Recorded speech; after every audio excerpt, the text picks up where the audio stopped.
നേരത്തെ പറയേണ്ടതായിരുന്നു. ഇത്രയും കാലം എനിക്ക് നിങ്ങൾ തന്ന എന്താ പറയുക സപ്പോർട്ട്, ആ സ്നേഹം ആണ് എന്നെ മുന്നിലേക്ക് നയിക്കണത്.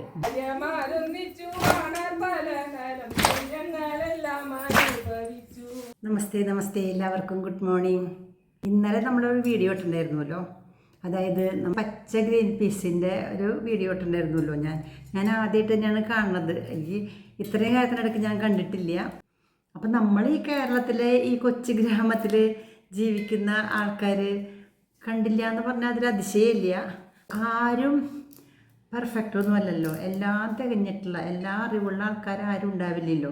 ഞാൻ തന്നെ അറിവുണ്ട് എന്ന് ഒട്ടും വിചാരിക്കണില്ല. കാരണം എൻ്റെ കയ്യിലുള്ള ചെറിയ ചെറിയ അറിവുകൾ, അത് ഞാൻ ഉദ്ദേശിച്ച അറിവുകൾ ഇതൊന്നും ആയിരുന്നില്ല.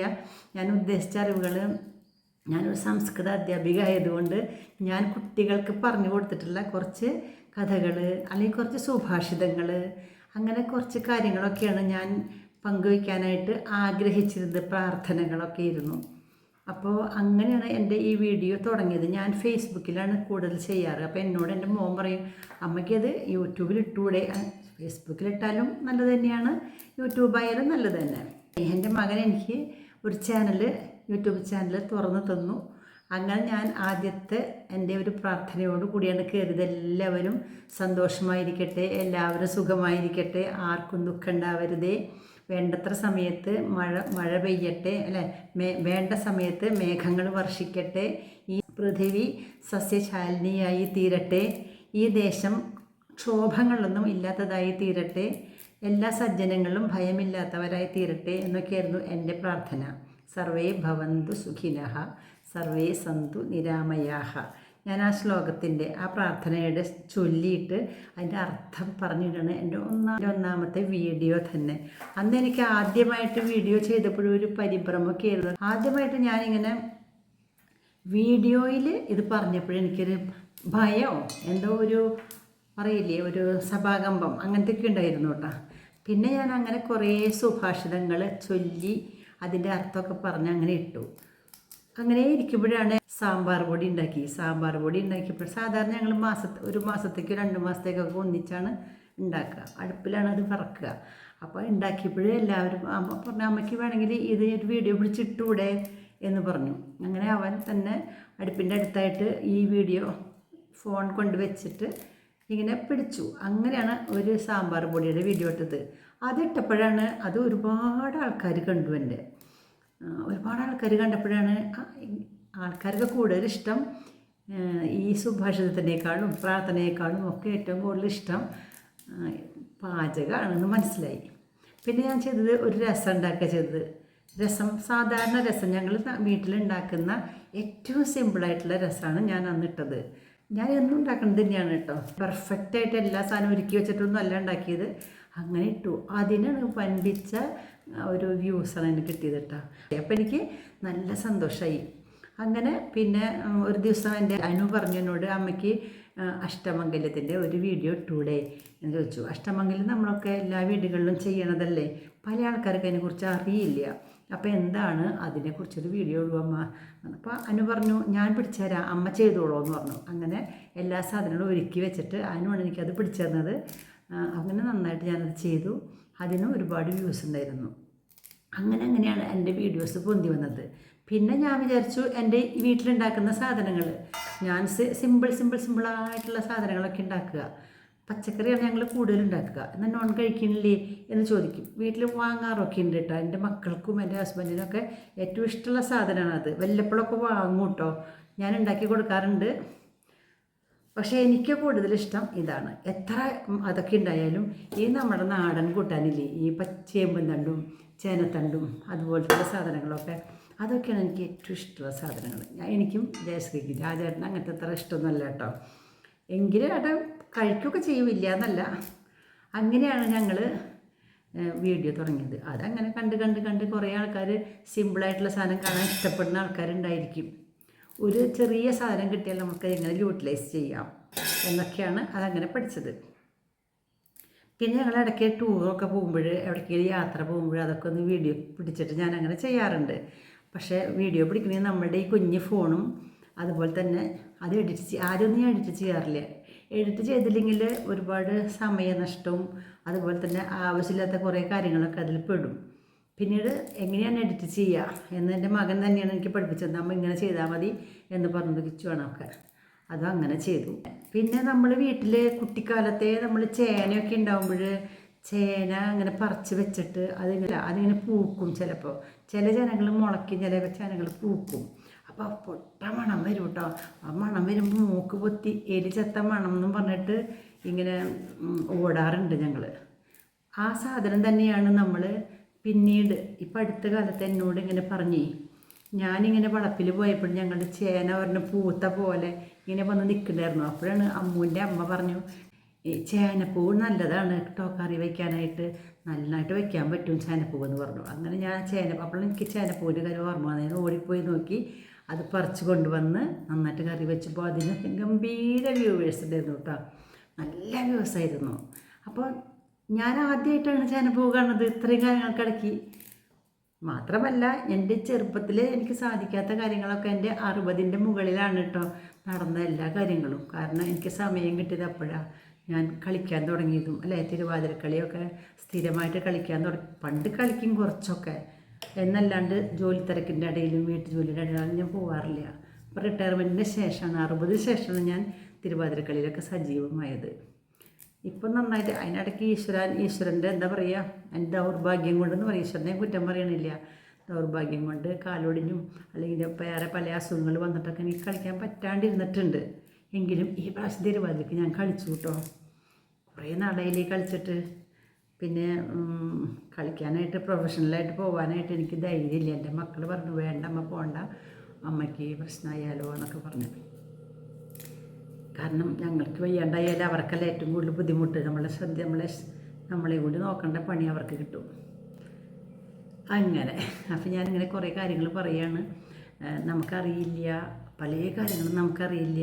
ഞാൻ ഒരുപാട് കാര്യങ്ങൾ മനസ്സിലാക്കിയത് എൻ്റെ വ്യൂവേഴ്സിൽ നിന്നൊക്കെ തന്നെയാണ് കുറേ കാര്യങ്ങൾ കേട്ടോ. അത് നമ്മുടെ ആരും പെർഫെക്റ്റ് അല്ല എന്ന് ഞാൻ പറഞ്ഞല്ലോ. പിന്നെ ഈ യോഗയ്ക്ക് അതും എൻ്റെ ഈ അവസാന 60ന് ശേഷമാണ് ഞാൻ യോഗ ചെയ്യാനായിട്ട് തുടങ്ങിയത്. ഇപ്പം എല്ലാ ദിവസവും യോഗ ചെയ്യാം. അപ്പോൾ ഇന്നത്തെ യോഗ ക്ലാസ്സിൽ ഞങ്ങളുടെ യോഗയിൽ എല്ലാ ദിവസവും ഓരോ ഗുരുജിയുടെ ഓരോ നോളജ് പോയിൻ്റ് വായിക്കും, എന്നും വായിക്കും. എന്നിട്ട് എന്നെ ഡിസ്കസ് ചെയ്യും. അപ്പോൾ ഇന്നത്തെ നോളജ് പോയിൻ്റ് ഇതാണ് കേട്ടോ. നമ്മൾ ഈശ്വരനെ പരീക്ഷിക്കുകയാണോ അതോ ഈശ്വരൻ നമ്മളെ പരീക്ഷിക്കുകയാണോ എന്ന്. അപ്പോൾ അങ്ങനെയാണ്. കുറച്ച് കാര്യങ്ങൾ എഴുതിയിട്ടുണ്ട്. ഈശ്വരനെ കുറിച്ചാണ് പറയണത്. ഈശ്വരൻ നമ്മളെ പരീക്ഷിക്കുകയാണ്. നമുക്ക് കഷ്ടപ്പാട് തരുന്നതൊക്കെ നമ്മളെ പരീക്ഷിക്കുകയാണോ അതോ നമ്മൾ ഈശ്വരനെ പരീക്ഷിക്കുകയാണോ എന്നുള്ളതാണ് പോയിൻ്റ്. അപ്പോൾ അതിൽ നമുക്ക് അറിയാമല്ലോ, നമ്മളൊന്നുമല്ല, എല്ലാം സർവശക്തനായിട്ടുള്ള ഈശ്വരൻ തന്നെയാണ് എല്ലാതും. അദ്ദേഹമാണ് എല്ലാം നമുക്ക് തരുന്നത്. അദ്ദേഹം വിചാരിച്ചാൽ എല്ലാം നടക്കും. നമ്മൾ കേട്ടിട്ടില്ലേ, 2-4 ദിനം കൊണ്ടൊരുത്തനെ തണ്ടിലേറ്റി നടത്തുന്നതും ഭവാൻ, മാളിക മുകളേറിയ മന്നൻ്റെ തോളിൽ മാറാപ്പ് കയറ്റുന്നതും ഭവാൻ എന്നൊക്കെ കേട്ടിട്ടില്ലേ. എല്ലാം ഈശ്വരൻ തന്നെ അനുഗ്രഹം. നമ്മൾ ആരും വിചാരിക്കേണ്ട പോലെ ഒന്നല്ല കേട്ടോ. നമ്മളെത്ര നേടിയാലും എത്ര ചെയ്താലും എത്ര ഉയർന്നാലും നല്ലൊരു കാറ്റും മഴയും വന്നാൽ എല്ലാം പോവാം, എല്ലാം നഷ്ടപ്പെട്ടു പോകുന്നുള്ളത് നമ്മൾ തൊട്ടടുത്ത് നമ്മൾ മനസ്സിലാക്കിയിട്ടുള്ള കാര്യമല്ലേ. തൊട്ടടുത്ത് അതുപോലെ ഒരു വലിയ രോഗം വന്നില്ലേ ഇപ്പം അടുത്ത്, കോവിഡ് എന്ന് പറഞ്ഞിട്ട്. എന്ത് കഷ്ടമായതുപോലെ നമ്മൾ പുറത്തേക്ക് ഇറങ്ങാൻ പറ്റാണ്ട് വീടിൻ്റെ ചുമരുകൾക്കുള്ളിൽ മാത്രം ഒതുങ്ങിയിട്ട് എത്ര നാളെ കഴിച്ച്, ഏകദേശം 1 കൊല്ലത്തോളം കഴിഞ്ഞുകൂടിയില്ലേ. ഞാനിപ്പോൾ ചെയ്യണത് കുറച്ച് മുരിങ്ങയുടെ ഇല കിട്ടിയിട്ടുണ്ട്, അത് നന്നാക്കണം കേട്ടോ. മുരിങ്ങയുടെ ഇലയാണ് ഇന്നത്തെ കൂട്ടാൻ കേട്ടോ. നമ്മുടെ പ്രകൃതിയിൽ നിന്ന് കിട്ടുന്ന സാധനം തന്നെയാണ് ഞങ്ങളൊക്കെ ഉപയോഗിക്കുന്നത്. പിന്നെ വേറെ സാധനം കൂടി കൊണ്ടുവച്ചിട്ടുണ്ട് ഇന്നത്തെ കറി ഉപ്പേരിക്കായിട്ട്. എന്താ ചോദിച്ചേ, വാഴക്കുടപ്പൻ. അത് നിങ്ങൾക്ക് കൊണ്ടുവന്നോട്ടെ. അപ്പോൾ ഇന്ന് മുരിങ്ങയുടെ ഇലയും വാഴക്കുടപ്പനാണ് കേട്ടോ. ഇത് രണ്ടും നിങ്ങൾ കണ്ടിട്ടുള്ളത് തന്നെയാണ്. വീഡിയോ പ്രത്യേകിച്ച് ഞാൻ കാണിക്കേണ്ട കാര്യമില്ല. ഇതാ വാഴക്കുടപ്പനാണ് അടുത്ത രണ്ടാൾക്കാരെ കൊണ്ടുവന്ന കായ്. അപ്പോൾ ഇന്ന് അതിൻ്റെ മെഴുക്ക് പുരട്ടി തോരനും ഇതിൻ്റെ ചാറുകറിയാണ്. അത് മതി നമുക്ക്. ഏറ്റവും ബെസ്റ്റ് സാധനമല്ലേ ഇത് രണ്ടും. അപ്പം അങ്ങനെ. അപ്പോൾ ഈശ്വരനെ നമ്മൾ പരീക്ഷിക്കേണ്ട ആവശ്യമില്ല. ഈശ്വരൻ നമ്മളെ പരീക്ഷിക്കില്ല. നമ്മളെയൊക്കെ സൃഷ്ടിച്ചേക്കുന്ന ദൈവത്തിന് ഇഷ്ടത്തോടു കൂടി തന്നെയാണ്. നമുക്ക് തോന്നുകയാണ് ഞാൻ വലുത്, ഈശ്വരൻ ചെറുത്, അല്ലെങ്കിൽ എൻ്റെ അധീനതയിലാണ് ഈ ലോകം മുഴുവനും എന്നൊന്നും ആരും ചിന്തിക്കേണ്ട കേട്ടോ എന്നാണ് ഞാൻ മനസ്സിലാക്കിയിട്ടുള്ളത്. ഞാനെന്നല്ല, ഞങ്ങളുടെ ഗ്രൂപ്പ് അങ്ങനെയാണ് ഡിസ്കസ് ചെയ്ത് നിഗമനത്തിലെത്തിയത്, മനസ്സിലാക്കിയത്. 2026 25 എന്നല്ല, കുറച്ച് കഷ്ടപ്പാടും കുറച്ച് ബുദ്ധിമുട്ടൊക്കെ ഉണ്ടായിരുന്നു. ഇതില്ലാണ്ട് ജീവിതമില്ലല്ലോ അല്ലേ. ദുഃഖങ്ങളും സുഖങ്ങളും ഇടകാരണമായിരുന്നു ആ കൊല്ലം. എല്ലാ കൊല്ലവും അങ്ങനെ തന്നെയാണ് ജീവിതം എന്ന് വെച്ചാൽ, അതാണ്. അപ്പോൾ 2025 കഴിഞ്ഞു. എങ്കിലും വലിയ കുഴപ്പമില്ലാണ്ട് അങ്ങനെ കഴിഞ്ഞു പോയി. കോവിഡ് പോലെയോ പ്രളയം പോലെയോ ഒന്നും വന്നില്ലല്ലോ, നമ്മളെ കാത്തുരക്ഷിച്ചില്ലേ.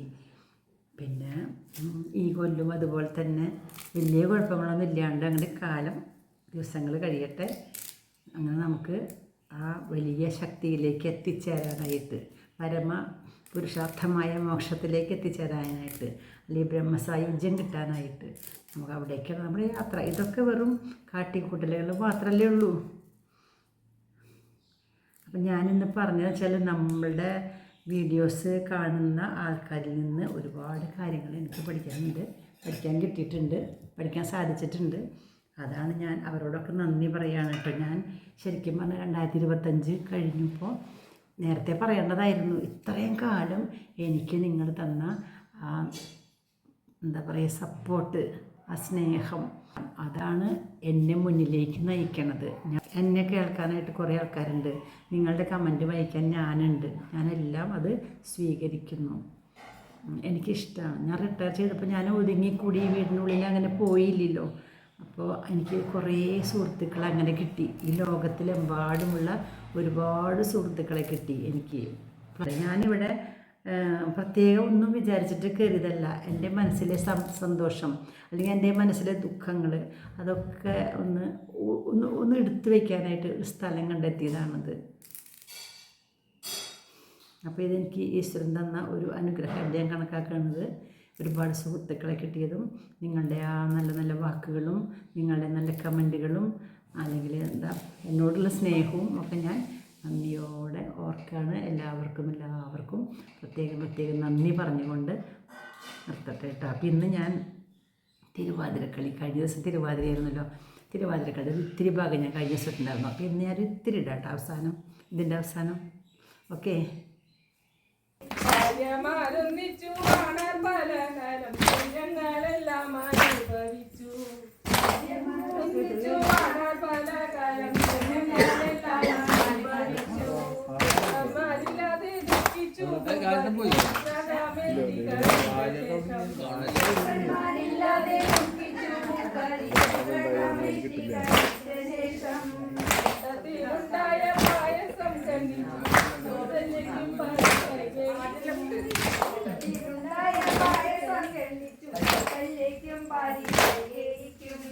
നേരം കണ്ടു സുമിത്ര വരുന്നതു വരാനനം കാട്ടിയപ്പോൾ നേരം കണ്ടു സുമിത്ര വരുന്നതു ഇതിൽ പാതി കൊടുത്തിരുന്നു കൗസല്യ, പാതി കൊടുത്തിരുന്നു ഇതിൽ പാതി കൊടുത്തിരുന്നു കൗസല്യ, പാതി കൊടുത്തിരുന്നു സന്തോഷത്തോടെ അവർ പായസം ഭക്ഷിച്ചു. മൂവർക്കും ഗർഭമുണ്ടായി. സന്തോഷത്തോടെ അവർ പായസം ഭക്ഷിച്ചു. മൂവർക്കും ഗർഭമുണ്ടായി. കൗസല്യ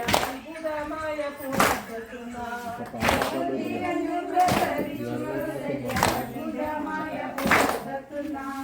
കൈകാലാതൻ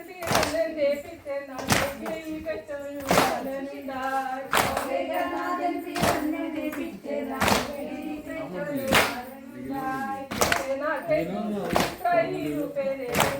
മന്നവൻ ബാലന്മാർക്ക്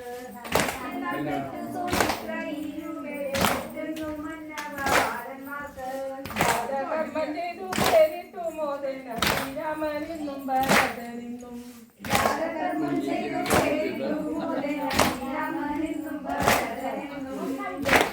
ശത്രുഘ്നെ എന്നിവർ നാൽപ്പേർക്കും നാമോദയം നൽകി മോദമോടെ